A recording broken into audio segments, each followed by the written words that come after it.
Hello dear students, कल हमने photosynthetic pigment के बारे में बात की थी और क्लोरोफिल ए और कैरोटीनॉइड्स वगैरह, केराटिन्स वगैरह, इन सब की स्ट्रक्चर के बारे में, इनके फॉर्मूले के बारे में कल हमने बात की थी। आपको कल उसमें क्लोरोफिल ए और बी का फॉर्मूला जरूर याद रखना है।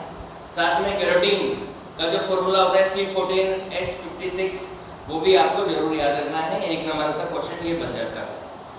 इसके अलावा कैरोटीनॉइड्स जो है उसकी डिस्कवरी किसने की थी? वैकेंट ऑर्डर्स में जो साइंटिस्ट थे उन्होंने की थी। इसको भी आप थोड़ा सा ध्यान रखें, ठीक है। अब आज हम नेक्स्ट टॉपिक की बात करेंगे, नेचर ऑफ लाइट। फोटोसिंथेसिस में बहुत इंपॉर्टेंट रोल होता है लाइट का, और लाइट भी जो है डिफरेंट टाइप की लाइट आपको अवेलेबल होती है। और उस लाइट में कौन सी लाइट आपके लिए इंपॉर्टेंट होती है, फोटोसिंथेसिस में इस लाइट का क्या रोल होता है, वो हम बात करेंगे। कल हमने लाइट हार्वेस्टिंग सिस्टम के बारे में बात की थी कि जो ये क्लोरोफिल के मॉलिक्यूल होते हैं ये आपस में मिलकर क्या बनाते हैं? LHC, लाइट हार्वेस्टिंग सिस्टम बनाते हैं। क्या बनाते हैं? Light harvesting system. और ये डिफरेंट टाइप की जो लाइट होती है उसको हार्वेस्ट करते हैं। हार्वेस्टिंग का मतलब समझते हैं ना, उसको लाइट को इकट्ठा करते हैं, इकट्ठा करके और फोटोसिंथेसिस में उस लाइट एनर्जी को केमिकल एनर्जी में कन्वर्ट करने के लिए फोकस करते हैं। तो इस तरह से नॉर्मल लाइट की अगर हम बात करें, फिजिक्स वाला क्वेश्चन अगर हम लाइट का देखें तो क्या देखेंगे अपन कि लाइट को तीन पार्ट में डिवाइड किया गया है, या तीन तरह के स्पेक्ट्रम इसके होते हैं। यूवी स्पेक्ट्रम होता है, विजिबल स्पेक्ट्रम होता है और इंफ्रारेड होती है। यानी कि यूवी लाइट होती है, विजिबल लाइट होती है और इंफ्रारेड लाइट होती है। ये यूवी लाइट जो होती है बहुत ज़्यादा हार्मफुल होती है और 390 nm नैनोमीटर से बिलो वाली जो वेवलेंथ वाली जो लाइट होती है वो यूवी लाइट कहलाती है। 390 टू 370 नैनोमीटर वेवलेंथ वाली जो लाइट होती है वो क्या कहलाती है? विजिबल लाइट कहलाती है। और यही हमारे लिए यूजफुल है, हम जो देख पाते हैं इसी लाइट के अंदर देख पाते हैं। और जो फोटोसिंथेसिस होता है, फोटोसिंथेसिस में भी यही लाइट जो है सबसे ज़्यादा इंपॉर्टेंट होती है। और फोटोसिंथेसिस में जो लाइट एब्जॉर्ब की जाती है वो इसी की हेल्प से की जाती है, इसी की मदद से की जाती है। इसके अलावा इंफ्रारेड लाइट है, ये हमारे लिए यूजफुल नहीं होती, ये कोई विशेष काम की हमारे लिए नहीं होती है। 760 से अबव वाली या 780 से अबव वाली जो लाइट होती है वो इसी के अंदर मानी जाती है। अब इसके बारे में हम बात करते हैं। ये विजिबल लाइट जो है ये इंपॉर्टेंट है फोटोसिंथेसिस में, और इसका यूटिलाइजेशन आगे की तरफ होगा। हमारे जो क्लोरोफिल के जो मॉलिक्यूल हैं, chlorophyll A, B, C, D, ई, कल मैंने 8 टाइप के क्लोरोफिल बताए थे। वो सारे क्लोरोफिल वो सारे जो है अलग अलग वेवलेंथ की जो है लाइट एब्जॉर्ब करते हैं। आपने वीडियो पढ़ा होगा, लाइट जो है इसका जो स्पेक्ट्रम होता है उसमें 7 बैंड होते हैं, violet, indigo, blue, green, yellow, orange and red, ठीक है। सबसे कम वेवलेंथ इसकी होती है वायलेट की, 390 टू 430 के आसपास होती है, और सबसे ज़्यादा इसकी होती है। तो अलग अलग स्पेक्ट्रम, अलग अलग कलर के लाइट को एब्जॉर्ब करने के लिए अलग अलग पिगमेंट हमारे प्लांट के अंदर होते हैं जो अलग अलग वेवलेंथ की लाइट को, इसी वजह से इतने टाइप के जो है पिगमेंट बनाए गए हैं। Chlorophyll A, B, C, D, ई बनाए गए हैं, कैरोटीनॉइड्स बनाए गए हैं, जेंटोफिल्स बनाए गए हैं, ताकि डिफरेंट टाइप की लाइट का एब्जॉर्प्शन हो सके और मैक्सिमम से मैक्सिमम लाइट की हार्वेस्टिंग हो सके। तो मैक्सिमम लाइट हार्वेस्टिंग के लिए, मैक्सिमम से मैक्सिमम लाइट हार्वेस्टिंग के लिए आपके पास इतने सारे पिगमेंट के मॉलिक्यूल्स हैं जिनके बारे में अपन ने कल बात की थी। इतने सारे पिगमेंट हमें मिलते हैं। अब हम बात करते हैं कि ये जो विजिबल लाइट होती है, ये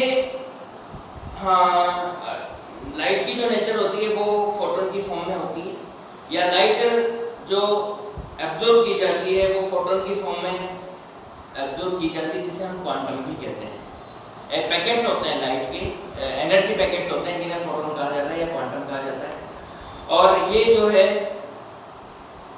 अलग अलग वेवलेंथ वाली लाइट जो है अलग अलग जगह पे एब्जॉर्ब की जाती है, और उससे लाइट फोटोसिंथेसिस स्टार्ट होता है। क्या होता है? फोटोसिंथेसिस स्टार्ट होता है, ठीक है। तो ये नेचर हो गई लाइट की, लाइट किस तरह से काम करती है। अब हम अपना न्यू टॉपिक बात कर रहे हैं यहाँ पर, मैकेनिज्म ऑफ फोटोसिंथेसिस। फोटोसिंथेसिस किस तरह से कंप्लीट होता है, कौन कौन सी मैकेनिज्म इसके अंदर काम में आती है, वो इसके अंदर हम बात करेंगे। देखिए आपने 3 पॉइंट पहले भी पढ़े होंगे छोटी क्लासों के अंदर, जब आप फोटोसिंथेसिस पढ़ते हैं तो हम इन 3 पॉइंट में स्टडी करते हैं।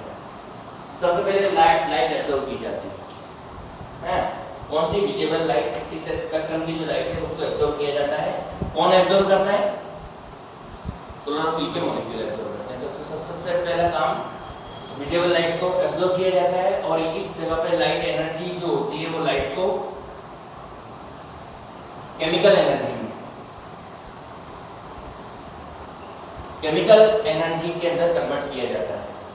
और इस केमिकल एनर्जी जब ये लाइट एब्जॉर्ब होती है तो फिर बनता है हमारे पास क्या, एटीपी और NADPH+।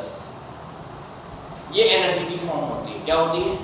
वैसे एटीपी एनर्जी की फॉर्म होती है, आपको पता है। एटीपी को जानते हैं ना, adenosine triphosphate. NADP nicotinamide adenine dinucleotide phosphate, बताया था मैंने। तो ये दोनों एनर्जी की फॉर्म होती है। ये एनर्जी का काम करती है और ये रिडक्शन का काम करती है। क्या करती है? रिडक्शन का काम करती है। यानी लाइट जो एब्जॉर्ब होती है वो इन दोनों को बनाती है। ये एनर्जी देने का काम करती है और ये रिडक्शन का काम करती है। अब ये दोनों मिलकर इस CO2 का रिडक्शन करती है। क्या करती है? CO2 का रिडक्शन करती है in presence of hydrogen. Hydrogen जो आती है वो वाटर के साथ आती है, और ये जो CO2 का रिडक्शन होता है जिससे बनता है फिर C6H12O6 ग्लूकोज बनता है।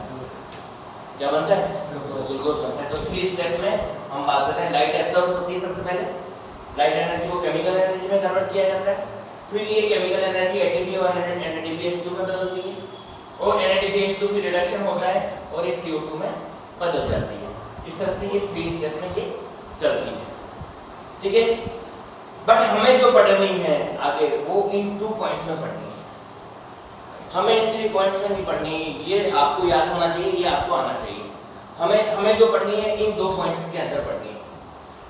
क्या क्या है? नंबर 1 लाइट रिएक्शन, यानी फोटोसिंथेसिस को हमने 2 पार्ट में डिवाइड किया है, लाइट रिएक्शन और डार्क रिएक्शन। नाम से पता चल रहा है पुराने जमाने में इसी तरह से कहा जाता है कि लाइट रिएक्शन में लाइट की जरूरत होती है और डार्क रिएक्शन में लाइट की जरूरत नहीं होती है। लेकिन ये कब कहा जाता था? पुराने जमाने में। अभी नहीं कहा जाता है। लाइट रिएक्शन में भी लाइट की जरूरत होती है और डार्क रिएक्शन में भी लाइट की जरूरत होती है, दोनों में जरूरत होती है।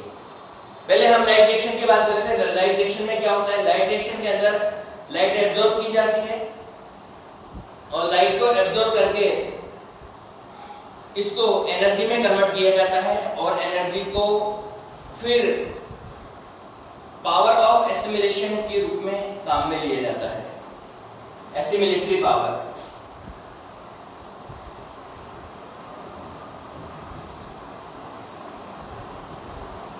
एसिमिलेटरी पावर के रूप में किया जाता है, और ये काम होता है ग्रेना के अंदर।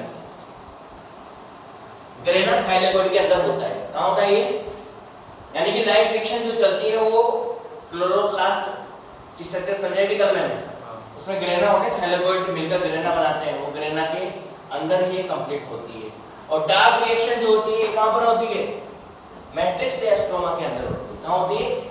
मैट्रिक्स या स्ट्रोमा के अंदर होती है।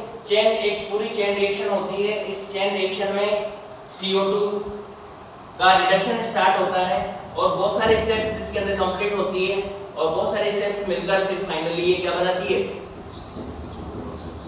O6 बनाती है। यानी इस CO2 का रिडक्शन यहाँ पर होता है। वाटर का यूटिलाइजेशन लाइट रिएक्शन में होता है।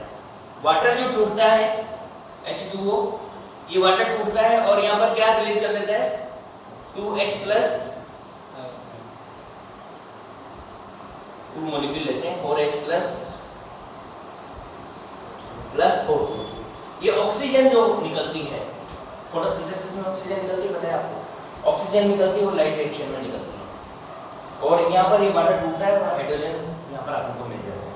और ये हाइड्रोजन फिर किससे जुड़ते हैं? इस NADP से जुड़ते हैं, और फिर ये NADP रिडक्शन का काम करती है। रिडक्टिव एनर्जी, एसिमिलेटरी पावर ये बनाती है, और ये आगे चलकर इस CO2 को रिडक्शन करती है। रिडक्शन करके क्या बनाती है? ग्लूकोज का फॉर्मेशन ये करती है डार्क रिएक्शन में। यानी कि मैं कहूँ कि ये दोनों जो आते हैं वो लाइट रिएक्शन के अंदर आते हैं, और ये पॉइंट जो आता है ये किसके अंदर आता है, डार्क रिएक्शन के अंदर आता है। तो 3 पॉइंट इस तरह से पढ़े या 2 पॉइंट इस तरह से पढ़े, यही अपन को इसके अंदर पढ़ना है। ठीक है, तो ये ब्रीफ हो गई इसकी मैकेनिज्म में। अब हम बात करेंगे लाइट रिएक्शन की।